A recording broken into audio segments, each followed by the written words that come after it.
Alors bonjour à toutes et à tous et bienvenue à ce point de marché, dernier point de marché de la semaine. Yoav Nizar, ravi de vous retrouver en ce vendredi 22 décembre 2017. Alors je vous laisse prendre connaissance de l'avertissement lié au risque trading. Et ensuite on reviendra donc sur l'indice PCE, l'important indice PCE aux États-Unis, qui vient de tomber.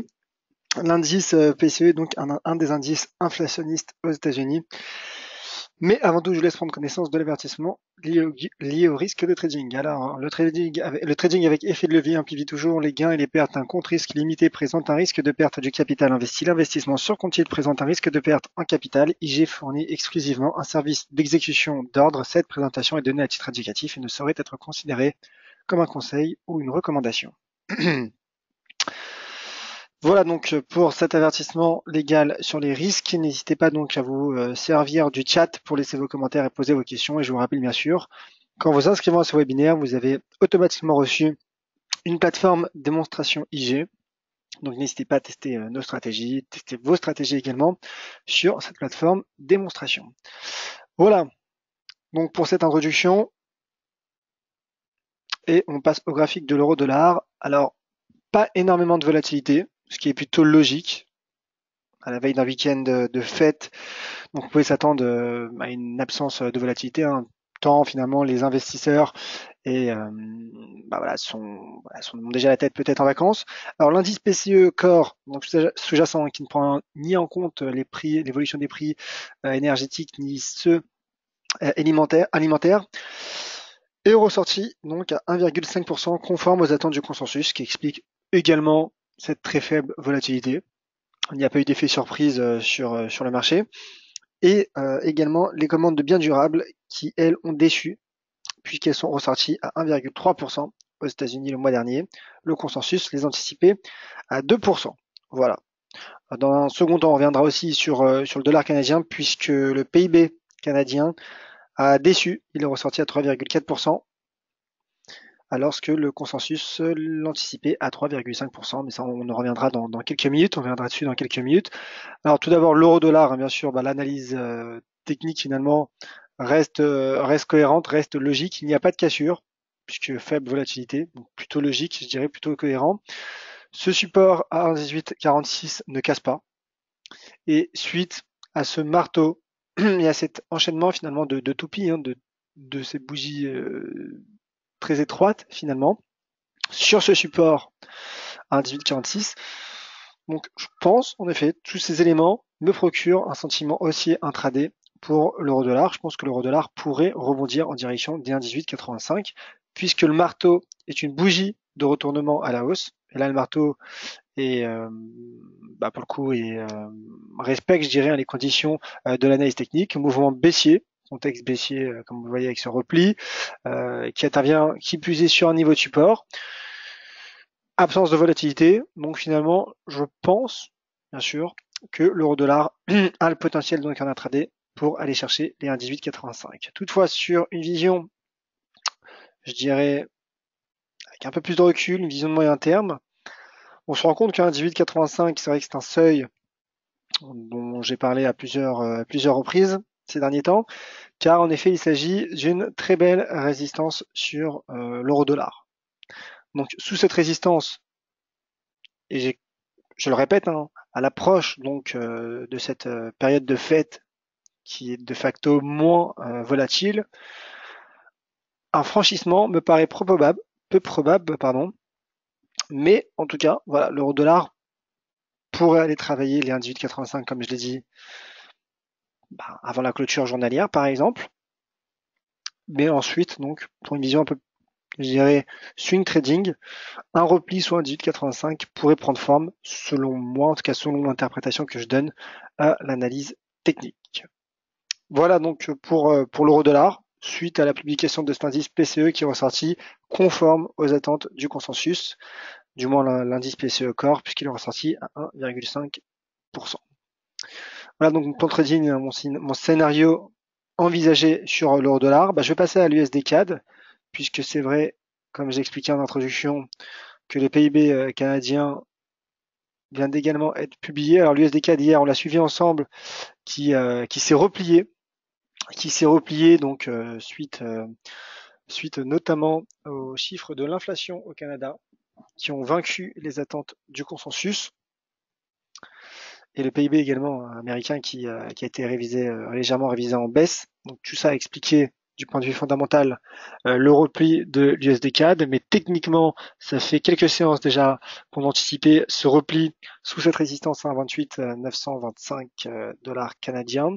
Pourquoi? Car il s'agit tout simplement de la partie supérieure de ce range qui a pris forme maintenant depuis la fin du mois d'octobre, donc ce qui explique également l'importance de ce mouvement latéral. Donc le marché a comme envisagé, je dirais comme anticipé, rebondi sur cette zone de support dont je parlais hier entre les 1,2688 et les 1,2710, qui est le point bas, 1,2718, voilà, qui est le point bas, 1,2713 très exactement, qui est le point bas de la séance du 14 décembre. Donc on voit qu'il y a une petite zone de support, 1,2713, 1,2680. Le marché rebondit, donc c'est parfait. Notre plan, notre plan de trading, notre scénario est en train de prendre forme, semble-t-il.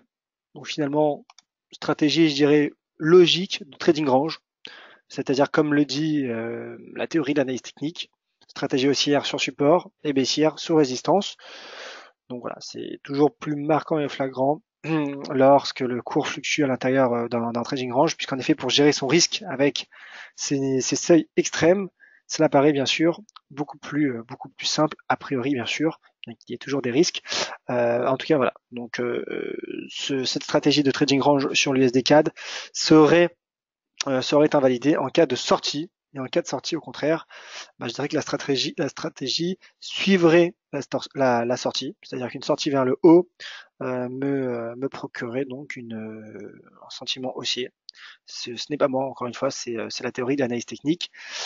Et l'objectif serait tout simplement d'une hauteur divisée à partir du piqué, à partir du point de cassure, ce qui pourrait donc conduire le cours. Donc voilà notre hauteur. Voilà, ce qui pourrait donc conduire le cours en direction de ce niveau. C'est théorique, selon l'analyse technique. Voilà, ce qui pourrait rapprocher le cours des 1,31. En cas de sortie par le haut, idem pour le bas. Ça pourrait rapprocher le cours vers les 1,24-14. Mais voilà, encore une fois, pour le moment, il n'y a pas de sortie. Donc pour le moment, stratégie de trading range, comme je le dis souvent, voilà, stratégie d'aller-retour entre les deux bornes extrêmes de l'USD CAD. Voilà donc pour l'USD CAD. Les chiffres du PIB au Royaume-Uni sont également sortis ce matin. Et le GBP USD, voilà, peu de volatilité finalement. Peu de volatilité, c'est surtout, je pense, les niveaux techniques qu'il faudra surveiller lors des prochaines séances. Pour le GBP USD, je maintiens mon sentiment haussier suite à ce marteau, double marteau d'ailleurs en 3 séances. Mais c'est surtout ce seuil à 1,33, seuil de support, ancienne résistance, et également cette droite de tendance baissière de long terme qui a été formée en 2014 si je ne m'abuse, qui joue désormais un rôle de support. C'est surtout ce graphique en données hebdomadaires qui me paraît intéressant. Donc on retrouve 1,33, la résistance par excellence du coup, qui a été formée suite à la victoire du Brexit il y a 1 an et demi maintenant. Et on voit voilà le marché qui tente finalement de suivre la droite de tendance, mais qui est désormais soutenu par ce double niveau de support. Donc composé de cette oblique baissière, très jolie oblique baissière que vous voyez de long terme, et voilà depuis l'été 2014, mais surtout de ce seuil d'inversion de polarité à 1,33. Donc je pense qu'à moyen terme, le marché, du moins la paire GBP-USD, pourrait retrouver les 1,3550, ce qui serait cohérent du point de vue de l'analyse technique. Et bien sûr, ce scénario serait invalidé en cas d'éventuelle cassure des 1,33. Voilà. Mais stratégie haussière, donc, puisque double support et petit marteau, alors qui est moins beau que celui que je vous proposais tout à l'heure sur l'euro-dollar en données 4 heures, mais marteau tout de même. Voilà, je pense que dans l'esprit, le marché voilà, tente de tenir ce support, d'autant plus que je le répète, hein, ça c'est un élément important. C'est vrai que j'ai insisté, j'ai pas mal insisté dessus depuis longtemps de ce webinaire, mais en période de faible volatilité, les cassures sont plus rares. Donc pour toutes ces raisons, finalement, je pense que le GBP/USD pourrait se rapprocher des 1,3550 en swing trading, à moyen terme du moins. Voilà. Voilà, donc voilà, en même temps je jette un œil sur le chat. Donc, bonjour à tous. Alors Bruno qui demande un mot sur l'USD-CAD, j'en ai parlé, c'est parfait. Trading range. Bader qui indique triangle ascendant. Alors j'imagine que vous parlez du GBP/USD. N'hésitez pas à me le confirmer sur le chat. Oui, il y a une sorte de triangle, aux allures d'ailleurs de Fagnon. Je rappelle que le Fagnon est une figure de continuation. Donc cela donne du sens à ma stratégie, bien qu'en effet il s'agisse plutôt d'un triangle, hein, il faut le dire tout de même. Triangle rectangle, je dirais, si vous parlez bien du GBP/USD. En tout cas, oui, il y a un triangle, mais voilà, encore une fois, au-delà du triangle, c'est surtout ce support, selon moi, qu'il faudra surveiller, qui pourrait donc jouer un rôle de pivot à moyen terme. Voilà donc pour le Forex, ce qu'il fallait savoir sur les grandes lignes. Peut-être, avant de passer au DAX, un dernier mot sur une paire que je suis de plus en plus ces dernières semaines. Il s'agit de l'euro CHF. Voilà, l'euro CHF donc, qui rebondit suite à ce marteau encore sur support à 1,1716. Alors là, en effet, en source graphique, vous dites qu'un 17,16 n'est pas réellement un support. Et vous auriez sans doute raison, mais c'est surtout voilà, ce graphique en données journalières qui me procure ce seuil à 1,1716, ce seuil à surveiller, puisqu'en effet il s'agit donc de la partie supérieure de ce range qui a été formé depuis la fin du mois d'octobre. Et le marché tente d'en sortir par le haut. Je dirais le seul risque d'un point de vue technique, c'est ce doji. Doji sous résistance, en tout cas tout juste sur la résistance. Donc soit pullback, le pullback se confirme, auquel cas le marché prendrait sérieusement la route des 1,20 selon moi.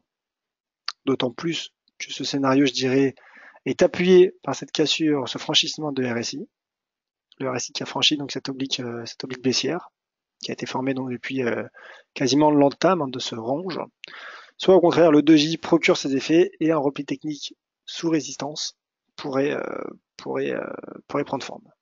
Voilà. C'est finalement, voilà, je dirais que je suis un peu tiraillé à court terme sur concernant cette stratégie, mais sur du moyen terme et également du point de vue de l'analyse fondamentale, je pense que voilà, l'euro CHF pourrait atteindre les 1,20, pourrait repartir en direction des 1,20, mais cela passerait uniquement en cas de franchissement clair et net de cette résistance 1,1716 selon moi. Voilà donc pour le Forex. On va passer au DAX, comme promis. Au DAX, donc voilà, BDR qui nous confirme que le triangle était bien pour le GBP/USD, et Bruno qui demande donc un mot sur l'USD Yen. C'est vrai que je n'en ai pas parlé. Hier, il y a eu une intervention de la Banque du Japon, statut logique, mais accommodant. Et Kuroda qui a tenu des propos accommodants. Et l'USD Yen, alors j'avais ajusté hier ce seuil. Voilà. L'USD Yen qui ne parvient pas à franchir. C'est vrai que le Yen est en difficulté, mais ne lâche pas complètement prise, puisque voilà, il y a cette résistance de moyen terme pour le coup, qui joue vraiment ce rôle de résistance à 113,56, qui n'a pas été encore franchi. Donc je dirais sous cette résistance, il y a un risque de repli technique, d'autant plus que le marché finalement s'approche de la partie supérieure de ce range à 114,50.